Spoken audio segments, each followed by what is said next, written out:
అలలు, సముద్ర ఘోష, వీటన్నిటి మధ్యలో ప్రపంచంలోనే భారతదేశం అనేసరికి గుర్తొచ్చే చేనేత సాంప్రదాయం, చీర సాంప్రదాయాన్ని ఇంకా బతికే ఉంది. మేమందరం కూడా చేనేత కార్మికులకు అండగా నిలబడతామని విశాఖ వేదికగా, విశాఖ మహిళలే కాకుండా చుట్టుపక్కల ఉన్న మహిళలందరూ కూడా ఇక్కడికి చేరి చేనేత కార్మికులకి మీరు ఇస్తున్న ఒక మంచి బహుమతికి మీ అందరికీ కూడా శిరస్సు వంచి పాదాభివందనం చేస్తున్నా. ఎందుకంటే ఈరోజు భారతదేశం అనేసరికి సాంప్రదాయంగా చీర గుర్తొస్తుంది.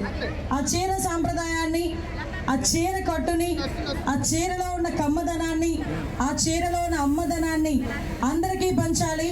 భావితరాలకి ఈ చీర తాలూకా సాంప్రదాయాన్ని, చేనేతకి సంబంధించిన ఔన్నత్యాన్ని ముందుకు తీసుకెళ్లాలి అని ఒక మంచి ఉద్దేశంతో ఈరోజు స్పిరిట్ ఆఫ్ వైజాగ్ సొసైటీ వాళ్ళు చేస్తున్న ఒక మంచి కార్యక్రమానికి వాళ్ళకి ప్రత్యేకంగా నేను ధన్యవాదాలు, నమస్కారాలు తెలియజేస్తాను.